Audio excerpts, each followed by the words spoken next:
Kajian Kitab.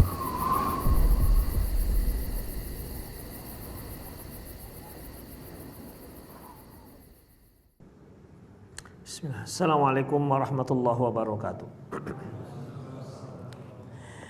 Innal hamdalillah nahmaduhu wa nasta'inuhu wa nastaghfiruh wa na'udzu billahi min shururi anfusina wa sayyiati a'malina may yahdihillahu fahuwal muhtadi wa may yudlil falan tajida lahu waliyyan mursyida. Asyhadu la ilaha illallah wahdahu la syarika lah wa ashhadu anna Muhammadan abduhu wa rasuluh alladzi la nabiyya ba'dah. Wa qala Allah subhanahu wa ta'ala ya ayyuhalladzina amanu taqullaha haqqa tuqatih wa la tamutunna illa wa antum muslimun. Ya ayyuhalladzina amanu taqullaha wa qulu qawlan sadida yuslih lakum a'malakum wa yaghfir lakum dhunubakum wa may yuti'illaha wa rasulahu faqad faza fawzan 'azima. Ya ayyuhan nasu taqu rabbakumul ladzi khalaqakum min nafsin wahidah wa khalaqa minha zawjaha wa batha minhuma rijalan katsiran wa nisaa'a wattaqullaha alladzi tasaaluna bihi wal arham innallaha kana 'alaikum raqiba. Amma ba'du, inna astaqal hadithi kitabullah wa khairal hadi hadi Muhammad sallallahu alaihi wasallam wa syarrul umur muhdatsatuha wa kullu muhdatsatin bid'ah wa kullu bid'atin dhalalah wa kullu dhalalatin finnar. Ikhwah wa akhwat azallahu wa iyyakum, kembali kita bertemu dalam kajian kitab Al-Mawsu'ah Al-Manahi Syar'iyyah ala dha'il kitab was sunnah. Kita masuk pada kitabul harth wal muzara'ah, kitab ladang dan pengelolaan ladang. Babu zajri an mujawazatil haddi fil istighali bi alati zar'i. Bab dicelanya seorang yang sibuk dengan alat ladang hingga melewati batas. Artinya dia sibuk dengan peralatan-peralatan ladangnya tetapi sampai melewati batas. Melewati batas ini hingga dia lupa akan kewajiban-kewajibannya yang lain. Baik kewajibannya terhadap masyarakatnya, kewajiban terhadap keluarganya, terutama kewajibannya terhadap Allah Subhanahu wa taala. Alat-alat ladang biasanya apa? Cangkul, ya. Apalagi sekop. Sekop juga alat ladang itu. Sekop jarak, sekop itu alat bangunan itu. Parang, kampak, ya. Parang, kampak, demikian ikhwah. Atau cakar. Cakar juga termasuk, ya, kalau termasuk juga lah traktor kalau sekarang ini untuk menggemburkan tanah. Kalau dia sibuk dengan perhatiannya dengan itu semua hingga lupa akan kewajiban yang lain, maka apa yang dia lakukan itu adalah sebuah perbuatan yang tercela. An Abi Umamah Al-Bahili radhiyallahu anhu, dari Abi Umamah Al-Bahili radhiyallahu anhu qala, dia berkata, wa ra'a sikkati wa syai'an min alatil harth, di mana dia melihat sikkati. Sikkati ini peralatan ladang yang terbuat dari besi. Ya, seperti cangkul, parang, cakar, lah ikhwah, kampak. Wa syai'an min alatil harth, ataupun sesuatu yang merupakan alat-alat digunakan dalam berladang.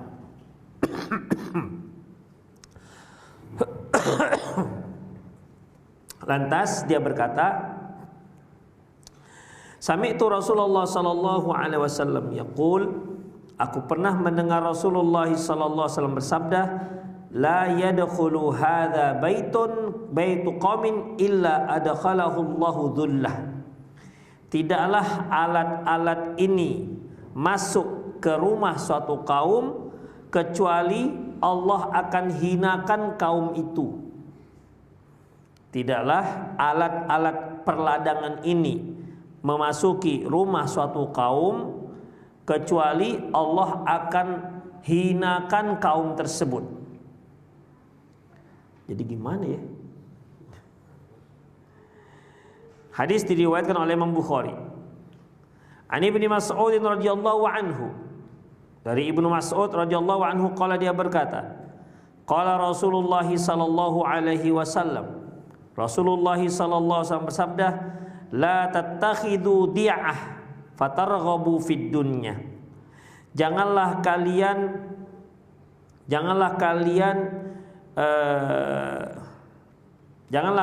mengambil kegiatan ataupun janganlah kalian mengambil kegiatan berupa berkebun atau berladang, ya. Itu di'ah, itu berkebun atau ladang, itu di'ah namanya.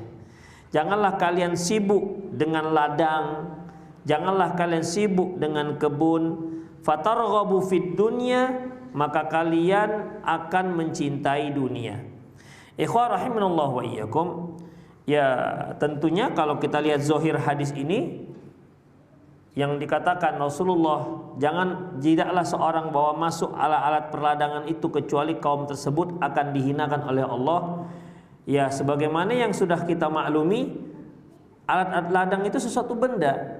Bagaimana mungkin dia bisa menghinakan satu kaum? Masa sih kalau ada cangkul di rumah kita jadi hina, gitu loh. Masa sih kalau ada apa lagi? Ada kampak di rumah kita jadi hina.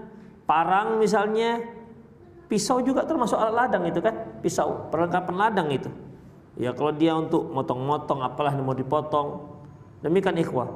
Apakah alat-alat tersebut akan gara-gara alat-alat tersebut ada dalam rumah seseorang, maka orang tersebut, kaum tersebut akan hina? Demikian ikhwah. Ini satu hal yang perlu dirinci. Apa itu yang dimaksud? Seperti misalnya cangkul, saya kira hampir nggak semua lah. Ya, banyak kaum muslimin di rumahnya ada cangkul. Punya cangkul? Ada. Ini ada punya apa? Parang nggak ada juga? Parang ada berarti. Ada. Hina gitu. Nah, antum nggak cangkul nggak punya, nampak nggak punya. Demikian ikhwah. Ya. Di rumah saya ada cangkul, ada sengkop, ada apa lagi, semua ada.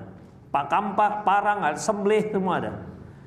Jadi ikhwah, terus apakah hina? Inilah yang akan dijelaskan oleh penulis apa yang dimaksud.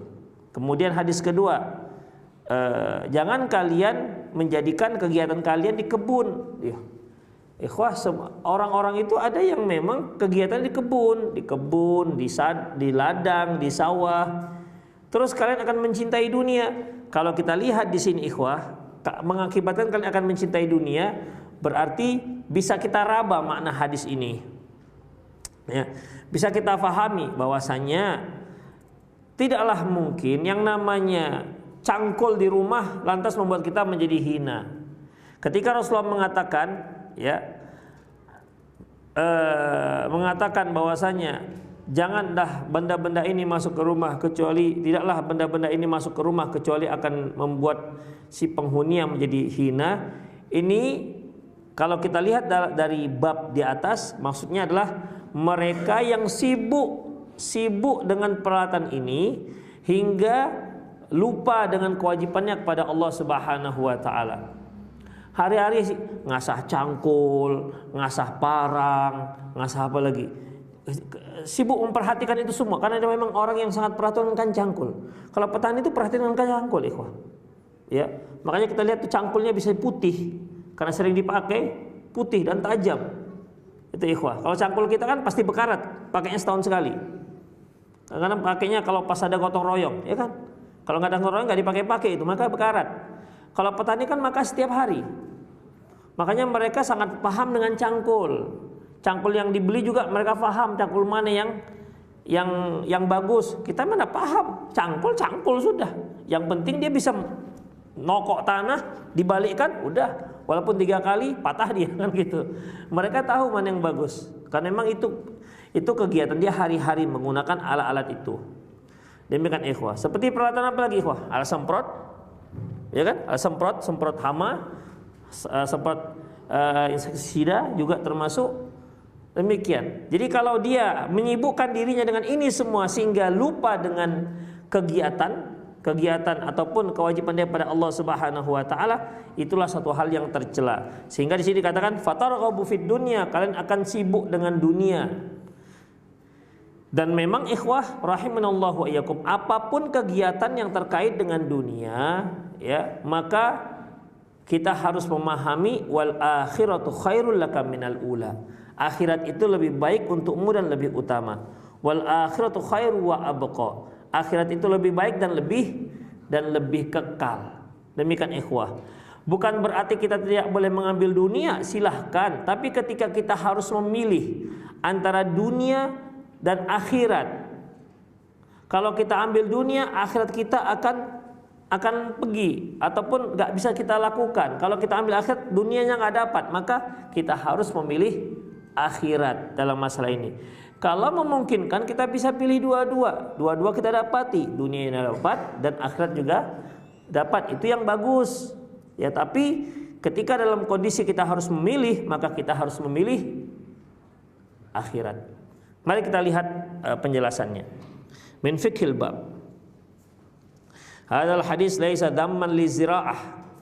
Hadis ini tidak menunjukkan celaan terhadap orang yang terhadap orang pekebun ataupun orang yang berkegiatan di kebun. Wa inna ma huwa mahmulun ala anna man syaghalahu al-harth wa zar'u an al-qiyam bil wajibat.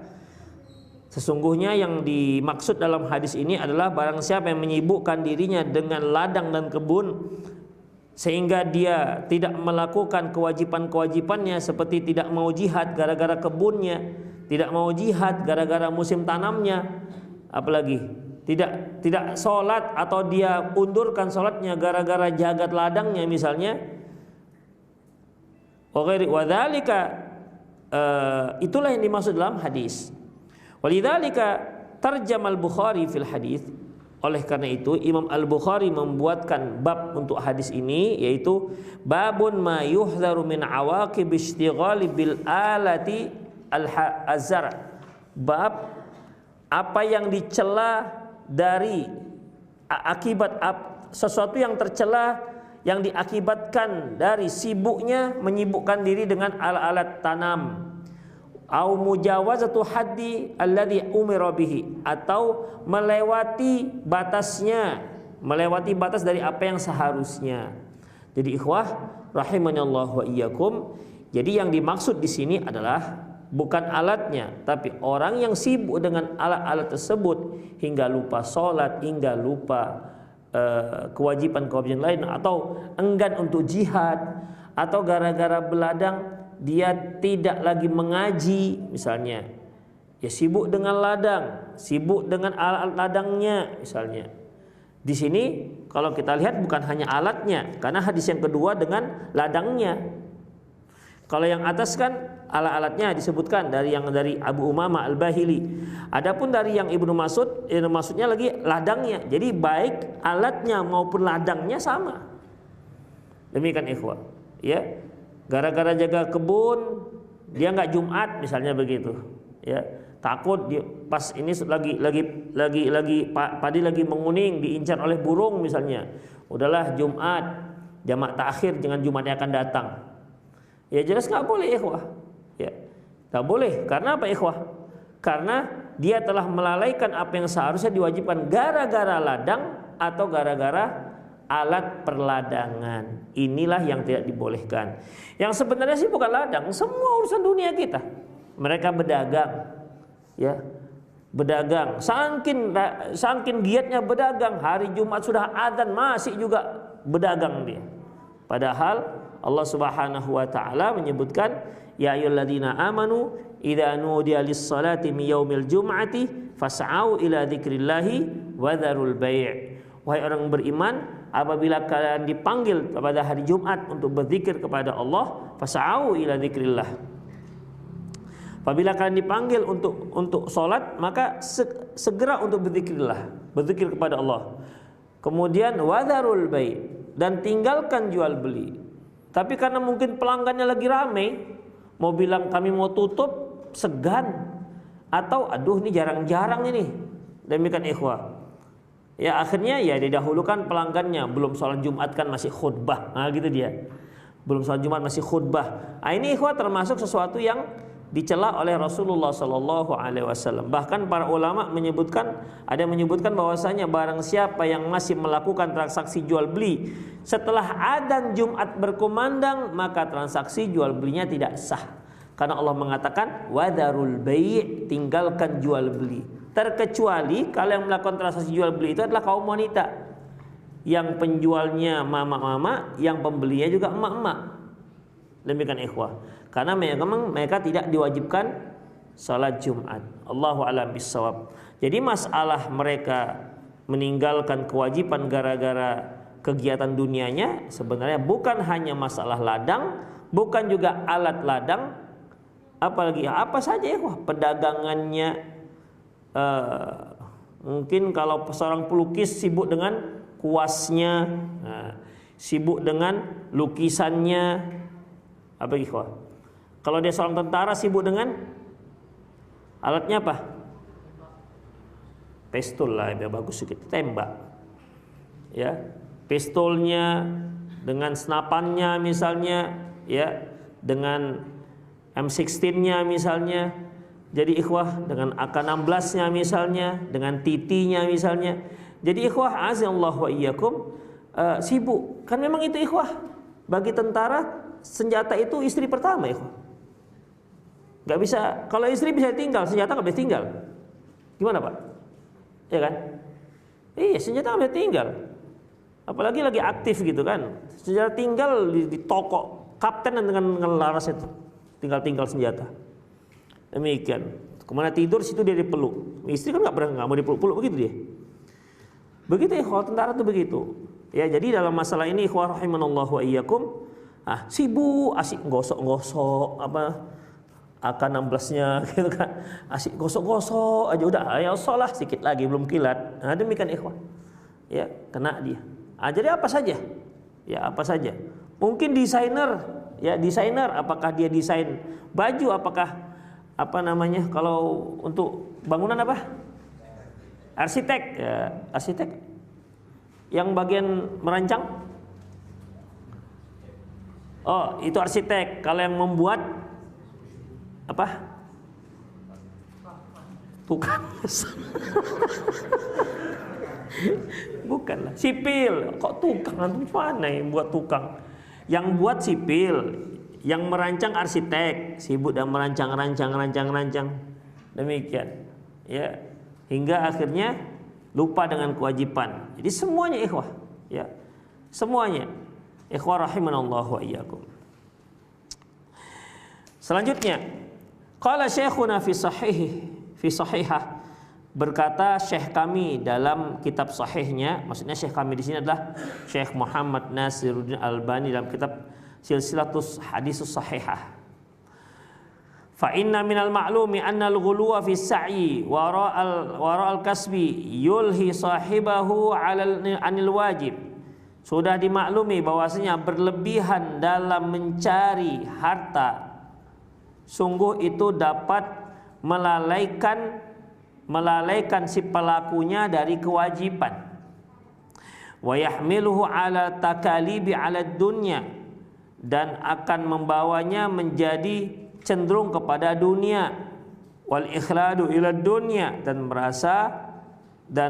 merasa kekal di dunia, wal i'radu 'anil jihad, dan berpaling enggan untuk pergi jihad, kama huwa musyahidun minal katsirina minal aghniya, sebagaimana yang dilihat banyak dari kalangan orang-orang kaya, orang-orang miliarder, orang kaya, karena dia sudah enak hidupnya, ya. Harta yang berlimpah ruah, apa yang diinginkan ada, yang mau dia makan ada. Terus kalau mau jihad, untuk apa jihad? Jihad jelas satu hal yang akan menyusahkan diri dan akan menyabung nyawa, begitu ikhwah. Ya, tidak ada jihad itu apa namanya hanya cuman tengok-tengok, enggak, pasti yang diintai adalah nyawa musuh mengintai nyawa kita juga mengintai nyawa musuh. Demikian ikhwah. Apalagi sekarang ini, ya kalau dulu ikhwah lebih dahsyat lah ya, lebih dahsyat kalau sedang jihad, artinya face to face kan. Satu orang lawan satu orang. Sampai Khalid bin Walid dalam perang Mu'tah itu pedangnya 9 pedangnya patah. Bayangkan ikhwah, ketika seorang itu berperang pada waktu itu, pedang diadu pedang. Itu apa dengan apa? Diadu besi dengan besi. Coba antum pegang besi beton yang 12 lah. Kawan, coba antamkan. Gimana rasanya gitu. Demikian. Gimana rasanya, sakit ikhwah. Jadi bayangkan sampai patah. Demikian. Berarti kan pedangnya bagus ini. Kalau pedangnya nggak bagus, bengkok kan. Iya kan? Pedangnya bagus, berarti kuat. Seperti ini, seperti pir mobil itu. Kan dia nggak bengkok, tapi patah. Demikian. Berarti bagus ini.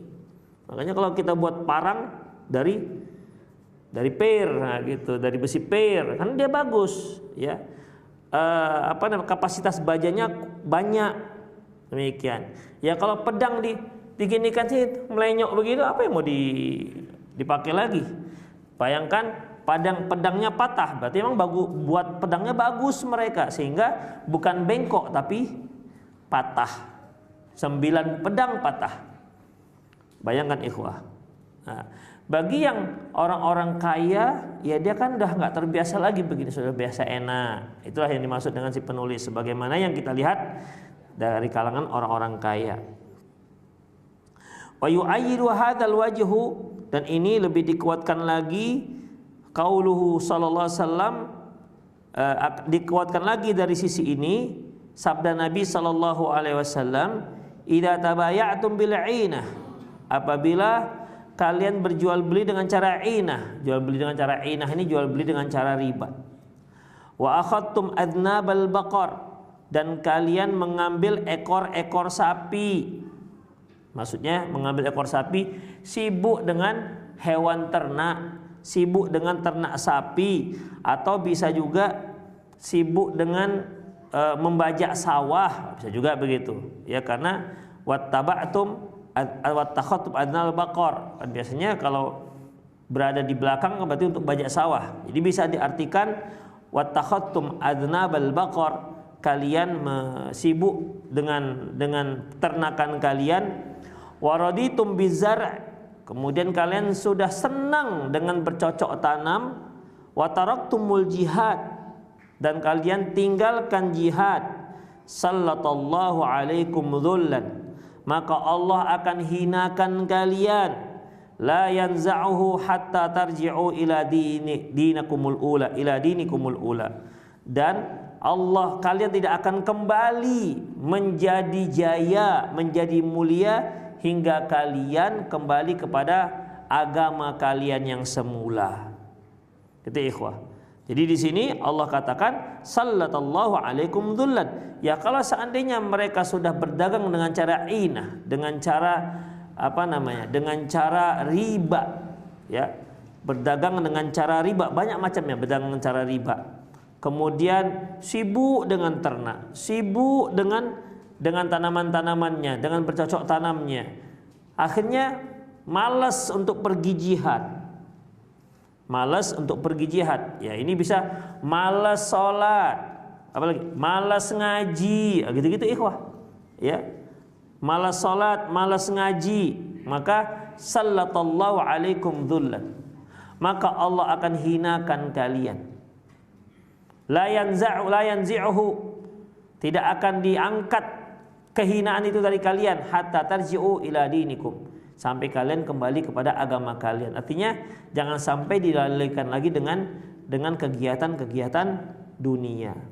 Demikian ikhwah rahimanallahu wa iyyakum. Jadi mereka yang disibukkan dengan dunianya hingga meninggalkan kewajibannya, maka Allah akan hinakan dirinya. Ya, Allah akan hinakan dirinya. Wa taraktumul jihad, kalian tinggalkan jihad. Ya, kalian tinggalkan jihad. Seperti yang kita katakan tadi, sibuk dengan dagangnya. Kan banyak profesi ikhwah. Sibuk dengan kantornya, sibuk dengan dagangnya, Sibuk dengan apa lagi ya? Sibuk dengan tanamannya, ladangnya lah ya. Ladangnya, kantornya, dagangnya. Sibuk dengan olahraganya. Ya. Sibuk dengan mancingnya. Apa lagi? Apa lagi? Hah? Sibuk dengan kendaraannya. Asik lap aja. Enggak kotor, mesti dilap, mengkilat aja. Sampai tipis itu sayap sepeda motornya. Demikian, dilap aja. Demikian ikhwah. Kalau dahulu Nabi Sulaiman sempat dia dilalaikan dengan kuda, ya, hatta tawar beli hijab. Jadi dia sibuk dengan kudanya. Pernah satu hari dia sibuk dengan kudanya hingga lupa, ikhwah, lalai dari zikir kepada Allah. Apakah dia sholat atau gimana? Lantas karena dia khawatir terjadi pada kali yang kedua, disembelihnya kudanya. Demikian ikhwah. Jadi kalau antum punya sepeda motor, misalnya Harley Davidson, sibuk aja begitu, udah kasih saya aja. Daripada disibukkan antum. Demikian ikhwah, rahimanallah. Kalau dia astuti, kasih akhi ikhwan ini aja. Itu ikhwah. Ya adalah apa lagi yang biasa buat kita sibuk? Bengkel ya, bengkel. Bengkel itu kan ikhwah asyik. Itu kalau orang suka bengkel, montir tuh asik ikhwah. Bongkar, memperhatikan. Kadang-kadang belum lagi bongkar, tengok aja. Lama tuh tengoknya. Kita pun apa yang antum perhatikan tuh? Demikian. Tapi dia berinspirasi di situ, begini gimana caranya. Demikian. Nanti dibukalah mesinnya misalnya. Udah adzan, tinggal 4 baut lagi. Apa yang kita pikirkan? Apa yang dipikirkan? Tinggal 4 baut lagi. Pasti dikit 4 baut lagi. Keras pula, patah pula tuh bautnya kan. Udahlah, toko udah komat.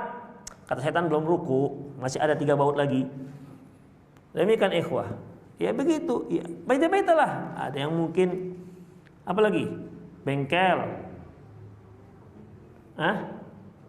Furnitur. Ya, mungkin dia profesi apapun ikhwah. Profesi apapun. Demikian ikhwah. Dan itu masih mendingan, masih ada manfaatnya. Dia bengkel, dia jualan, dia berkebun. Ada yang gara-gara HP nengok drakor. Hayalas shalah, sikit lagi. Padahal bersambung juga itu jadi. Demikian. Gak ada manfaatnya kan sama sekali. Demikian. Kalau dia sibuk kerja masih ada manfaat dunianya. Ini gak ada manfaat sama sekali. Itulah ikhwah azallahu. Hanya penasaran ini gimana ceritanya. Gitu kan? Oi, ya kan? Enggak gitu. Taib, itu ikhwah rahimallahu wa iyyakum. Hubungannya dengan hadis yang tadi, di sini Allah katakan sallallahu alaikum dzullan. Allah timpakan kehinaan. Kenapa?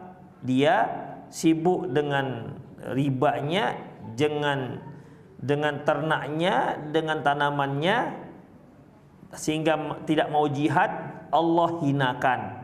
Kalau yang ini tadi, dia sibuk dengan alat pertaniannya, sibuk dengan tanamannya, hingga lupa dengan kewajibannya, lalai dengan kewajibannya, maka Allah akan hinakan. Tadi kan ini la yadkhulu hadza baitu qaumin illa adkhalahu Allahu dzullan. Tidaklah alat-alat ini masuk ke rumah satu kaum kecuali Allah akan hinakan kaum tersebut. Demikian ikhwah. Jadi bukan masalah masuknya, tapi masalah terkait dengan menyibukkannya. Bukan juga berarti kalau gitu nggak usah dibawa masuk rumah, kita buat gudang di samping rumah. Demikian. Ya kalau dia buat gudang di samping rumah itu pun sibuk mikirin alat itu juga, ya sama aja. Karena terkaitnya bukan masalah masuk dan tidak masuknya, tapi melalaikan ataukah tidak. Itulah yang difahami oleh para ulama dari hadis ini. Memang secara eksplisit nggak ada kita lihat masalah lalai nggak lalai. Artinya ya la yadkhulu hadza baitu qaumin. Tidaklah ini masuk ke rumah suatu kaum kecuali akan Allah hinakan. Enggak ada sebutkan lalai enggak lalainya. Zahir hadisnya masuk hina gitu kira-kira. Ada rumah antum ada cangkul nih. Misalnya ini antum pergi ke tempat teman, ih, ada cangkul dalam rumah. La yadkhulu hadza baita qaumin illa adakhallahu zullan. Rasulullah berkata, tidak masuk alat ini dalam rumah kecuali akan dihinakan kaumnya. Demikian ikhwah. Waduh, takut nih petani-petani mendengar ini. Akhirnya cangkolnya ditaruh di samping rumah semua. Itu ikhwah. Tapi ternyata tidak begitu maknanya. Ya, tidak begitu maknanya.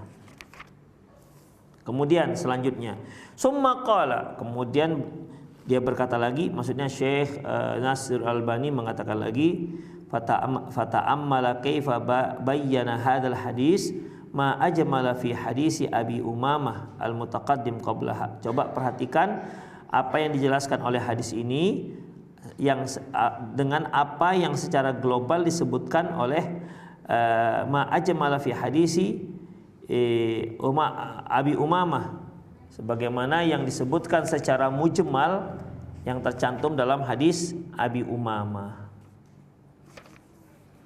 Kemudian fadzakara anna taslit adh-dhulli laisa limujarradi zar'i wal harth.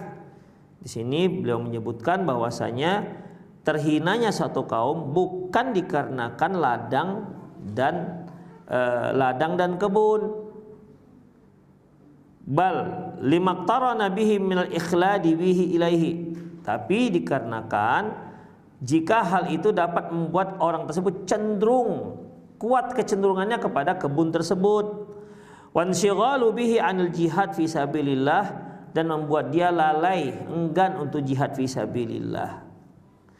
Fahadha huwal muradu bil hadis, inilah maksud daripada hadis.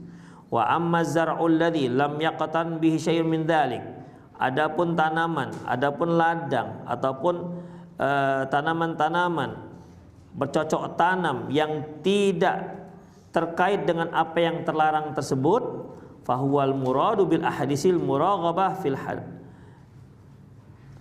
fahuwal muradu bil ahadisi al muraghabatu fil harthi, yaitu sebagaimana yang disebutkan dalam hadis mereka sangat cinta dengan tanaman, fala tu'aridu wala iskal, maka hal itu tidak ada pertentangan dan tidak ada permasalahan. Jadi kalau untuk semua aktivitas dunia, apapun dia, bukan hanya ladang, apapun dia, perladang, perkebunan, persawahan, perdagangan, perkantoran, apalagi dan lain-lainnya, semua itu jika dia melalaikan seseorang, membuat orang enggan untuk melakukan kewajiban yang lainnya seperti kewajiban jihad, maka Allah akan hinakan orang tersebut. Tetapi jika tidak, semua kewajiban itu dilaksanakan, maka tak masalah. Itulah yang disebut Allah Subhanahu wa taala dalam surat Nur, rijalun la tulhihim tijaratu wala bai'un an dzikrillahi wa iqamis salati wa ita'iz zakah, yaitu orang-orang di mana dia tidak dilalaikan, la tulhihim tijarah, dia tidak dilalaikan oleh perdagangan, dijar wala bai'un, tidak dilalaikan oleh perdagangan dan transaksi dari salat dan zikir kepada Allah. Demikian. Jadi kalau dia tidak seperti itu, maka dia termasuk orang yang dipuji oleh Allah Subhanahu wa taala. Disebutkan dalam Al-Qur'an. Makanya juga dari Ka'ab bin Ujrah bahwasanya ada seorang laki-laki yang kuat sekali. Dia gesit, giat, semangat dalam bekerja. Melihat semangatnya itu, para sahabat berkomentar, "Lo kana hadza fi sabilillah." Kalau semangat seperti ini dia lakukan ketika jihad, perang fi sabilillah, tentu akan lebih baik. Lantas Rasulullah katakan, "In kana kharaja yas'a ala abawaihi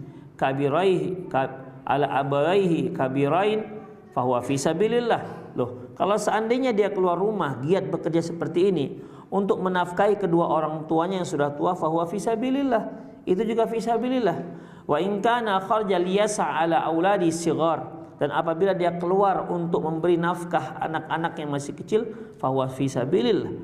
Wa in kharaja liyas'a ya'iffa nafsaha, fahuwa fi sabilillah. Kalau dia keluar rumah untuk bekerja untuk menjauhkan diri dari meminta-minta, fahuwa fi sabilillah, itu fi sabilillah.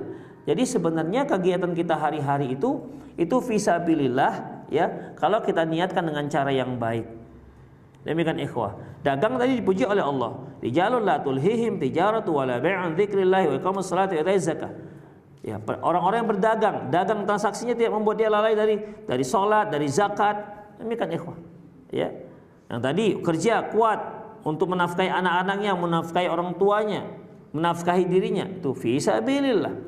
Kalau sudah fi sabilillah, masa dikatakan dia menjadi hina? Kan tidak. Tentu dia akan naik derajat di sisi Allah Subhanahu wa taala. Selama dia tidak melalaikan kewajibannya terhadap Allah, selama dia tidak melalaikan kewajiban terhadap manusia, maka dia tidak mengapa ya, hal itu tidak mengapa. Kalau malah dia niatkan, maka akan bisa menjadi sebuah ibadah kepada Allah Subhanahu wa taala. Nomor 2, qala al-Hafiz fil Fathi, berkata al-Hafiz dalam kitab Fathul Bari, walladhi yadhharu anna kalama Abi Umamata mahmulun ala man yata'ata min dzalika bi nafsihi. Zahir daripada ucapan dari Abi Umamah bisa diartikan bahwasanya orang-orang yang melakukannya dengan sendiri. Artinya kalau dia sendiri, ini apa yang dikatakan Hafiz Ibnu Hajar, dia dikatakan orang tersebut hina, yaitu apabila dia kerjakan sendiri. Cangkulnya misalnya tumpul, dia asah sendiri. Wa amma man lahu ummal ya'maluna lahu, adapun orang-orang yang punya para pegawai, anggota yang dia bekerja untuknya, wa adkhala darahu al-alat, lantas dia masukkan al-alatul madhkurah, dia masukkan alat-alat tersebut ke dalam rumahnya, litahfadhu lahum, untuk menjagakan mereka ya, untuk menjaga untuk disimpan ya, disimpan untuk mereka, falaisa bimurad, bukan itu yang dimaksud. Demikian ikhwah. Jadi di sini maksudnya adalah mereka yang mengerjakan untuk dirinya sendiri. Tapi kalau dia punya pegawai, misalnya nih saya punya ladang misalnya ladang ubi 3 hektar, dan saya punya orang-orang upahan untuk nyangkulnya, untuk menggemburkannya, untuk menanam ladang ubinya, untuk nyiramnya, dan peralatannya itu peralatan kita, gitu kan biasanya. Sama dengan tukang, kalau kita nyewa tukang biasanya peralatannya kita yang menyediakan, sebagian kita biasanya. Demikian ikhwan. Jadi setelah mereka pakai peralatan kita itu, kemudian ya kita simpan ke dalam rumah. Maka yang seperti ini tidak termasuk dalam celaan dalam hadis, kata Al-Hafiz Ibnu Hajar Asqalani. Wa yumkinu hamlu al-umum, bisa juga diartikan secara umum. Fa inna dhulla syamilun likulli man akhala ala nafsihi ma yastazimu mutalabul akhar lahu, yaitu kehinaan itu mencakup semua orang. Ya, semua orang, likulli man adkhala ala nafsi, semua orang yang memasukkan pada dirinya apa yang menyebabkan dia akhirnya minta tolong pada orang lain, menuntut pada orang lain. Wala siyama idza kana al mutalib minal wulad, apalagi kalau yang dituntut itu adalah para penguasa. Demikian ikhwan. Artinya dia melakukan sebuah aktivitas yang membuat dia akhirnya minta tolong kepada orang lain. Itu dia. Gak bisa dia buat sendiri. Atau dia tuntut orang lain untuk membantu dia. Apalagi kalau itu ada seorang penguasa. Demikian ya. Penguasa kalau dia buat kegiatan yang akhirnya dituntutnya rakyat untuk melakukannya, maka ini satu hal yang gak dibolehkan, kecuali memang itu sudah menjadi tugasnya. Misalnya seharusnya dia yang mencari orang-orang upahan untuk mengerjakan, tapi karena dia mikirkan cuannya biar banyak, akhirnya yang seharusnya dia menyewa orang, dia minta masyarakat untuk gotong royong, sama gitu.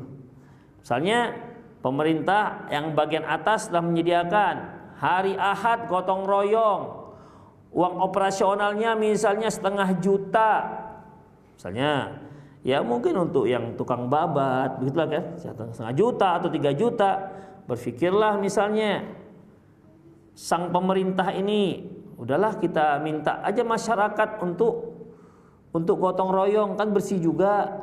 Mana tahu mereka juga punya mesin babat, ya kita belikan aja bensinnya. Demikian ikhwah, dari budget yang 3 juta bisa tekan menjadi bisa 300.000. Demikian, itu untuk air-air dengan beli semangka aja nya. Sisanya kemana perginya? Demikian. Dan jangan termenung antum, kemana perginya? Gak usah dipikirkan, biarkan aja orang itu. Nah, misalnya begitu ikhwah, rahimanallah wa iyyakum. Ya. Jadi dalam masalah ini apa yang dikata Hafiz itu memang lebih agak jauh begitu. Ya, agak jauh, lebih dekat apa yang dikatakan oleh Imam Al-Bukhari dan juga apa yang dikatakan oleh Syekh Muhammad Nasruddin Al-Albani, yaitu sesuatu yang melalaikan. Ya, kalau seandainya untuk diri sendiri kemudian dikatakan sehina, ya umumnya kan kita mengerjakan sendiri. Bapak tani itu kan umumnya mengerjakan sendiri. Jarang yang minta tolong orang, jarang yang mengupahkan orang, kecuali kalau memang sudah lebar ladangnya baru orang lain yang mengerjakannya. Tapi ya kalau dia masih bisa kerjakan sendiri, bisa kerjakan sendiri. Apa kalau dikerjakan sendiri lantas dia hina? Kan enggak juga ikhwah. Jadi yang tepat Allahu a'lam bishawab, kalau dia menyebabkan sampai lalai, maka itu tidak dibolehkan. Demikian ikhwah rahimanallahu wa iyyakum. Selanjutnya, babun ma yukrahu minasyurut fil muzara'ati wa qura'il ard. Bab dibencinya persyaratan dalam menyewa ladang. An Rafi' bin Khadij radhiyallahu anhu qala, dia berkata, kunna aktsaru ahlil madinati haqlan. Kami dahulu orang yang paling banyak memiliki yang paling lebar ladang kami. Kata Rafi' bin Khadij, ladang kami paling lebar ketimbang semua penduduk kota Madinah. Wa kana ahaduna yuqra ardahu. Di antara salah seorang kami yuqra ardahu, di mana ladang mereka disewa. Fayaqulu hadza qit'atun li wa hadza lak wa hadilak. Dia katakan hasil yang ladang ini untuk saya dan ini untuk kamu. Farubbama akhrajadza wa lam takhudza. Terkadang yang ini berhasil, yang ini enggak berhasil. Fanahahum Nabi sallallahu, maka Nabi melarangnya. Begini ikhwah, misalnya nih, saya punya ladang ya, anggaplah 1 hektar. Udah. Kemudian ladang ini disewa oleh orang lain. Udah, untuk dikelola. Apa uang sewanya? Imbalannya apa? Hasil ladang. Tapi hasilnya begini, yang sepetak yang ini, hasilnya yang sepetak yang ini hasilnya untukku. Sepetak yang ini hasilnya untukmu. Itu dia. Itu yang berkata yang si punya ladang dengan si pengelola ladang. Jadi hasil setengah ladang ke timur itu hasilnya untukku. Hasil setengah ladang ke barat itu hasilnya untukmu. Demikian. Itu cara pembagian hasilnya begitu dia. Tapi kalau seperti itu akhirnya nanti yang si punya ladang ada hasilnya, banyak hasilnya. Tapi bahagian yang si pengelola mungkin nggak ada hasilnya, atau terbalik. Ternyata bahagian ladang yang diperuntukkan hasilnya untuk si pemilik ladang, ternyata hasilnya nggak ada atau sedikit. Sementara ladang yang untuk punya yang si pengelola subur. Demikian. Bisa sengaja, bisa tidak sengaja.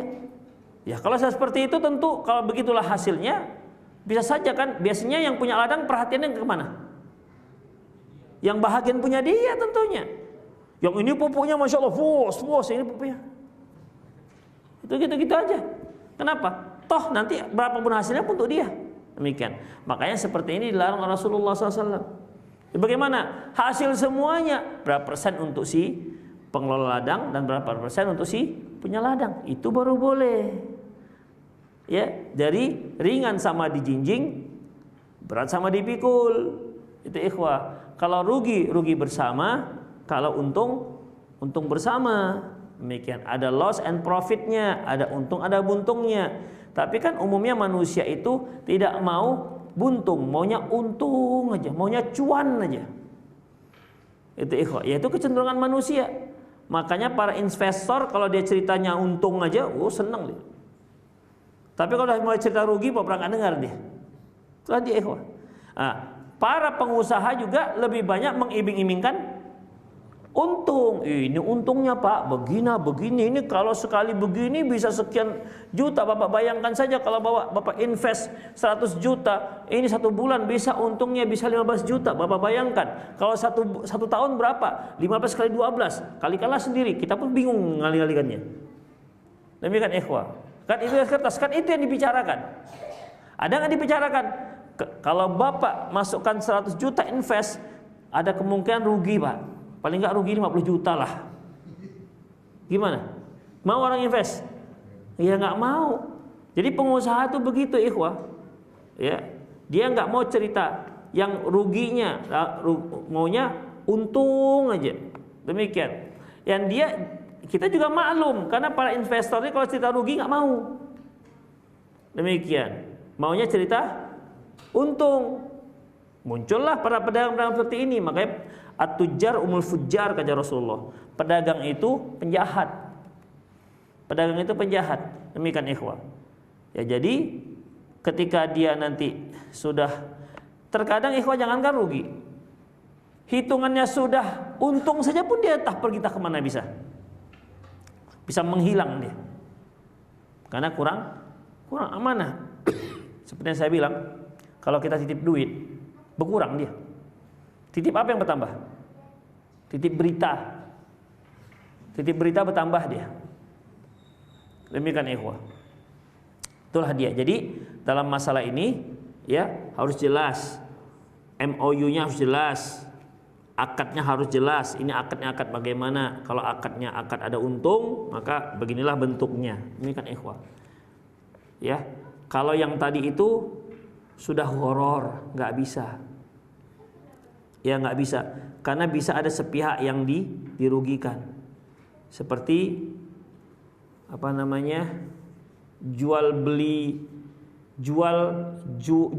jual beli barang yang tak diketahui itu bagaimana. Misalnya, saya jual sapi saya, yang mana di hutan sekarang? Berapa maunya? Sekian. Udah, sekian.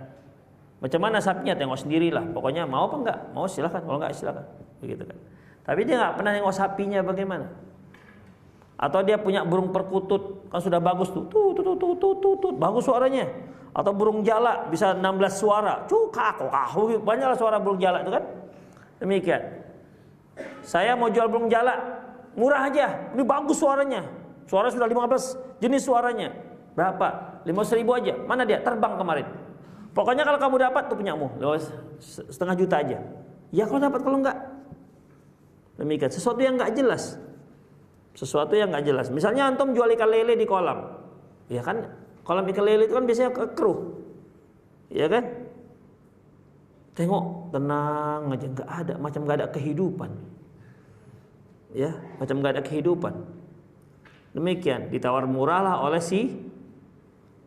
si pembeli. Rupanya si pengelola juga dia nggak tahu kalau itu sebenarnya sudah besar-besar, kan nggak lasak dia, bukan lele lasak ini, gitu kira-kira. Udah wibawa dia pelan janset. Begitu dibongkar besar-besar rupanya. Apa yang dalam hati yang si penjual? Besar-besar rupanya. Dia nggak ngerti yang begitu-begitu, maka horor nggak boleh. Ini kan kuras dulu. Kalau memang nggak paham, kuras. Atau si pembeli melihat sering muncul, banyak ini, bagus, banyak ini, gitu. Dijuallah mahal oleh si pembeli, dibeli mahal. Si penjual untung dia, begitu dibongkar, rupanya cuma 10, tapi dia memang lasak dia, memang lasak. Dikira banyak, rupanya itu aja. Misalnya itu, ya, rupanya memang ikan lele lasak rupanya. Awak kira banyak, rupanya itu aja yang muncul, tapi berkali-kali dia. Misalnya demikian ikhwah. Kan itu horor. Kenapa nggak nampak? Sama dengan nebas ubi. Nebas ubi sebenarnya boleh ikhwah, asalkan memang mereka pengalaman. Ya nggak pengalaman nggak boleh, horor sudah. Karena yang pengalaman ini tahu dia ciri-ciri ibunya bagaimana. Kalau kita yang nggak biasa nanam ubi, tengok, besar-besar batangnya segitu besar, gimana ubinya? Gitu kan? Weh, beli mahal lah nih besar-besar ubinya. Rupanya batangnya yang besar. Kita kan bukan mau makan batang kan? Rupanya segini gitu.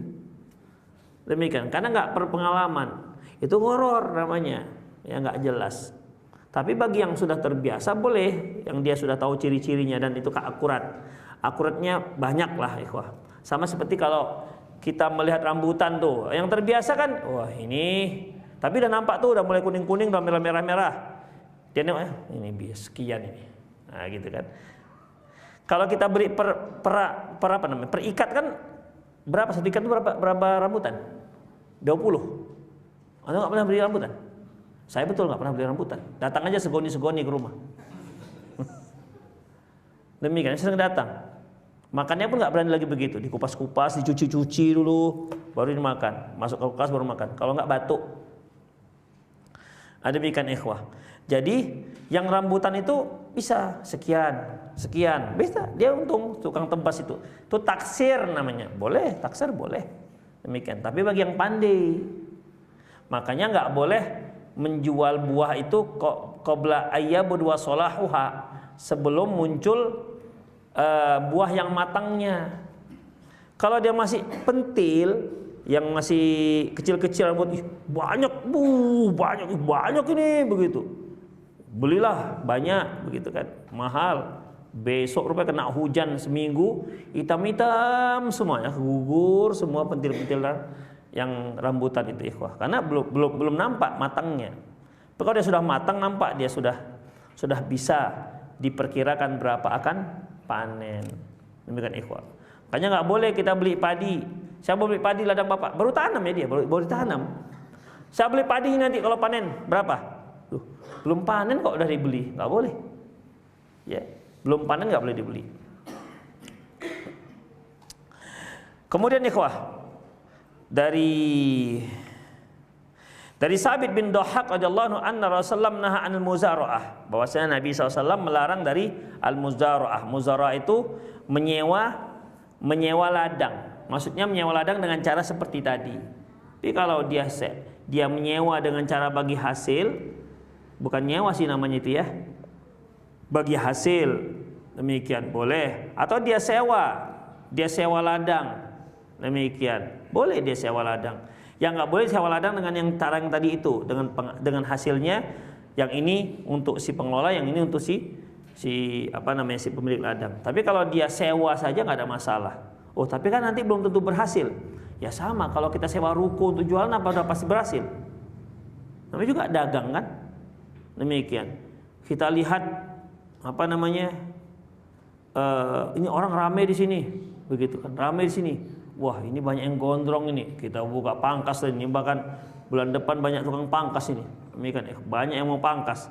Kita buka sebulan nggak ada. Rupanya memang fashion orang itu gondrong, tambah gondrong, nggak ada yang mau pangkas.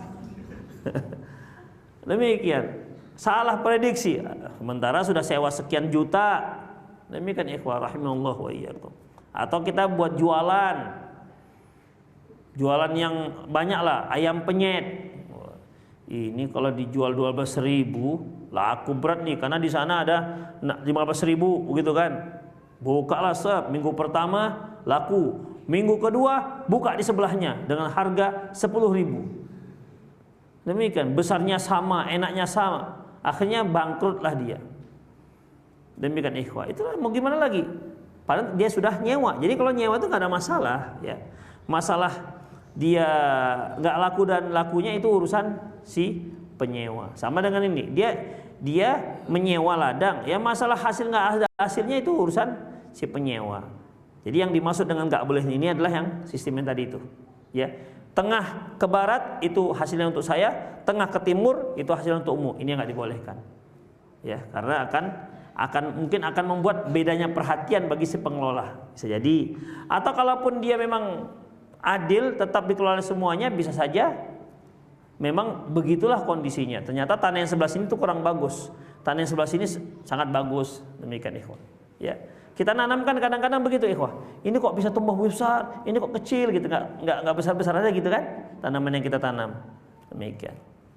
Itulah, itu aja. Ada yang mau bertanya silakan.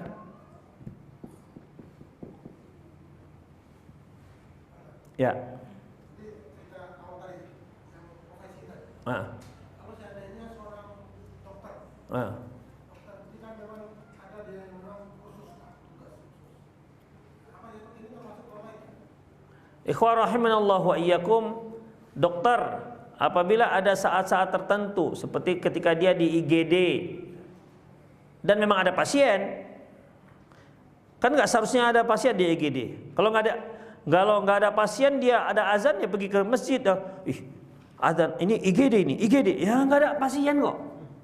Kalau ada pasien misalnya perlu tindakan cepat, misalnya pasiennya misalnya aksiden misalnya, geger otak misalnya, atau palanya bocor misalnya, diperhitungkan kena otak misalnya, maka harus tindakan, harus turunlah bedah syarafnya di sana. Maka langsung dilakukan operasi, datangnya itu jam setengah satu misalnya, sementara adzan zuhur 12:41, dilakukanlah tindakan-tindakan sampai asar, mereka nggak bisa melaksanakan sholat zuhur. Bagaimana? Boleh dia jamak ke asar, tapi memang betul-betul dia memang nggak bisa. Ya, ada memang ikhwah operasi seperti itu bisa 2 jam, bahkan ada operasi gigi bisa 3 jam, seperti operasi gigi bungsu misalnya, ketika yang di atas itu agak dalam, tempatnya agak sulit, bisa tindakan operasi 3 jam, padahal hanya gigi. Karena kalau dikhawatirkan nanti kena saraf sinus. Nah, bisa begitu, 3 jam, padahal hanya gigi. Kita katakan hanya gigi, tapi kan dia di belah atas, gimana nengoknya begitu ikhwan. Itulah dia. Ya, kalau memang itu perlu tindakan seperti itu, boleh silahkan. Ya, boleh silahkan. Tapi kalau tindakan sebentar, duduk ya di dalam ya, duduk agak istirahat dulu ya kita ya 15 menit, dia harus sholat. Tapi kalau dia memang harus terus, boleh dia menjamak takhir dengan asar. Ternyata memang belum selesai juga, harus diselesaikan. Ternyata maghrib baru selesai. Jadi asar dengan zuhur nggak bisa. Gimana? Ya nggak apa-apa, dia jamak di maghrib, karena dia sedang menyelamatkan nyawa manusia. Waman ahyaha faka'annama ahyan nasa jami'a. Barang siapa yang menyelamatkan hidup satu orang, maka dia seperti menghidupkan seluruh manusia. Boleh, karena itu sudah darurat. Ikhwah, boleh. Ini namanya siaga. Siaga itu memang tidak ada pasien, tapi kan dia disiapkan siaga suatu. Siaga. Ya, pasien darurat. Siaganya siaga macam mana? Jadi tadi sama di tempat darurat. Jadi kan dia disiapkan kalau seandainya terjadi misalnya pasien atau datang, dan kondisi darurat ini termasuk mereka. Nggak boleh, tetap nggak boleh, karena nggak jelas dia, sesuatu yang nggak jelas. Kita mengkhawatirkan sesuatu yang nggak jelas. Tetap MOU-nya kalau nggak ada ya sudah. Kalau seandainya tiba-tiba misalnya datang pasien gawat, misalnya dia sedang sholat, batalkan sholatnya. Kalau memang perlu ya. Jadi siaga sampai asar enggak juga. Apa yang harus disiagakan? Namanya juga pasien namanya. Ya, namanya pasien. Kecuali misalnya seperti sedang perang misalnya. Kalau itu kan bisa suatu waktu. Namanya juga siaga. Kita siaga itu kan berarti memang beda kan? Kesiagaan kita ketika siap tempur kan beda dengan kesiagaan kita jaga-jaga. Kita di perbatasan, ini perbatasan antara negara dengan negara lain sudah siap tempur misalnya, beda siaganya. Tapi kalau damai-damai aja, jaga perbatasan, kan beda lagi siaganya. Siaganya mereka main catur nanti, main gaplek, itu beda-beda, siaganya beda-beda itu. Jadi tergantung siaganya yang bagaimana. Kan ada juga suami siaga 1, ada kan? Ada kan? Ngapain dia siaga 1? Nah itu kalau sudah melahirkan. Antum lagi sholat nih, masih 1 rakaat, bang mau melahirkan bang, gimana? Tadi 3 rakaat lagi gitu. Nggak bisa, ya batalkan segera, batalkan antar diantar. Demikian. Karena yang perlu ya darurat. Oke, nggak ngomong gitu lah, mungkin nggak ngomong gitulah ya. Alhamdulillah alamin, Ar-Rahmanir-Rahim supaya tahu istrinya. Ya kalau udah mau kepingin begitu gimana? Ya daripada nanti nggak khusyuk, ya kan? Abu Zur'ah pernah dia lagi sholat tapi megang unta, kuda apa unta? Tapi untanya ini kadang-kadang gerak ke sana, gerak kemari. Jadi sholat sambil pegang. Jadi sahabat mengatakan, kenapa kamu sholat sampai pegang tali unta? Kalau aku nanti biarkan, nanti hatiku ke sana aja perginya. Ini untanya udah lari apa belum ya? Lari, mendingan aku pegang. Jelas aku amannya sholatnya. Gerak-geraknya nggak apa-apa, gerak-gerak. Daripada hatiku yang gerak-gerak, wong kita nggak kemana, nggak ada urusan apa-apa, hatinya gerak-gerak terus. Kita yang nggak ada apa-apa, gerak-gerak terus. Allahu Akbar, bergerak tak kemana-mana hati kita. Apalagi kalau sedang ada peristiwa kan, lagi sholat begitu kan, di halaman tak tuk, ini sepeda motor kita dikotak-katik orang nih, iya kan? Udah mulai kan, ini ada yang mau maling ini. Apa yang kita lakukan? Tengok, jangan. Kenapa begitu? Tengok aja, aman udah lanjut. Kalau sekarangnya memang betul ada yang maling gimana? Aduh, Allah Akbar, gitu. Selesaikan cepat. Jangan diselesaikan cepat. Batalkan, kejar tuh maling, tokokkan kepalanya. Demikian. Jangan batalkan. Jangan 2 rakaat lagi Allah Akbar. Allah Akbar. Jangan batalkan. Demikian. Ya, sama dengan lagi sholat, kemudian gempa. Kalau saya tertimpa mati syahid ini. Demikian. Pergi lari dari situ. Selamatkan diri Anda. Sholat nanti bisa dilanjutkan tempat lain. Begitu. Itu Islam tuh begitu. Nggak rumit-rumit kali. Itu kalau orang rumit-rumit sosok paten itu sebenarnya. Kalau sholat, tapi dia udah begini. Dia saja sudah nggak konsen. Sedangkan dalam sholat saja la sholata bihadri ta'am. Tidak ada sholat dengan hadirnya makanan. Dengan makanan saja kita suruh makan duluan. Apalagi gempa. Apalagi kita tuh kubahnya ini beton ini. Ini kubahnya beton ini jatuh beton. Agak gini sedikit.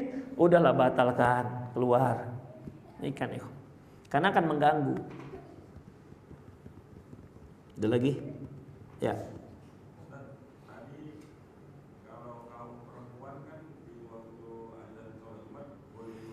Ya. Kalau musafir dihukumi sama nggak?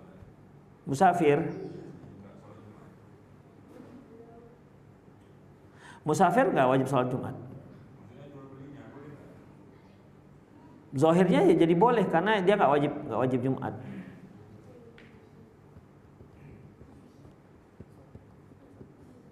Kalau misalnya kita melakukan perjalanan di Jakarta pesawat Itu tiket promo itu. Terus di pesawat? Waktu landing apakah sholat lagi? Enggak, di pesawat. Kalau kita dari sini jam 5, sementara azan jam 5.20. Medan Jakarta 2,5 jam, ya udah terbit matahari lah. Sholat di masjid, sholat di apa? Di pesawat. Uduk di bandara, nanti sholat di atas pesawat. Itulah gara-gara promo itu. Tapi biasanya kalau pas di pagi-pagi itu biasanya nggak delay karena dia memang pesawat sudah parkir di situ. Lagi? Ya. Dari riwayat Bukhari dari Bukhari bahwasanya Aisyah pernah melihatkan hadis Nabi Sallallahu Alaihi Wasallam mengatakan bahwasanya barang siapa yang mendoa atau menghidupkan suatu tanah yang tidak dimiliki oleh seorang pun, maka dia lebih dekat terhadap tanah tersebut. Ya. Jadi dari Umar Ya begitu. Pada waktu itu begitu. Iya, karena tanah masih lapang. Jangan antum pergi ke kompleks Setiabudi, ini lalang dah tinggi-tinggi nih. Karena ada di Setiabudi ada yang lalang dah tinggi-tinggi, nggak ada orangnya ini. Maka kita pun potong-potong, kelola, kemudian tanam-tanam ubi, tiba-tiba jadi punya kita. Enggak lah. Kompleks Setiabudi lagi dicarinya. Ini sama kan dengan lahan-lahan garapan itu. Ya kan? Yang katanya HGU-nya sudah habis, mulailah ditebang-tebang gitu kan, dikelola, ujung-ujungnya nanti demo, ini punya kami, gitu-gitu. Padahal itu punya pemerintah yang dipakai oleh PTP yang sudah habis HGU-nya. Demikian, nggak boleh itu, ya, tidak dibolehkan. Jadi, ikhwah rahimanallahu wa iyyakum, kalau pengelolaan seperti itu harus jelas hak kepemilikannya. Ya. Kalau dahulu pertama tanah masih lebar. Jangankan di sana, kita aja kan kalau dulu beli tanah pakai pinang. Nah, Ajang Ambo, berarti kalau sudah tumbuh sana pinang, situlah batas tanah saya. Kan gitu dulu kan? Ketapel lagi, tap. Nah, nanti kan setahun 2 tahun kan tumbuh tuh pinang. Itu kalau sampai tanah dia, kalau sampai pucuk itu nyangkut dia rupanya. Nah, demikian begitu, Ajang Ambo katanya begitu. Kalau sekarang sudah bertuan semua, semua sudah punya ada tuannya. Jadi jangan antum cari-cari lahan-lahan yang kosong-kosong di Medan. Kalau daerah Sinabung terserah antum lah sana. Kalau masih di Medan ini lahan kosong. Saya tengok sudah 3 tahun nggak dikelola ini. Kemudian dibacakannya, dibuatnya hadis itu, di printnya ditempel situ, tancapkan di situ. Itu jadi punya dia, nggak berlaku. Demikian, Allahu a'lam. Oke lah ikhwah, sudah jam 10. Demikian aku qauli hadza wa astaghfirullah li wa lakum wa lisal muslimin innahu wal ghafurur rahim. Subhanakallahumma bihamdik asyhadu an la ilaha illa anta astaghfiruka wa atubu ilaik wa akhir da'wana alhamdulillahi rabbil alamin. Assalamualaikum warahmatullahi wabarakatuh.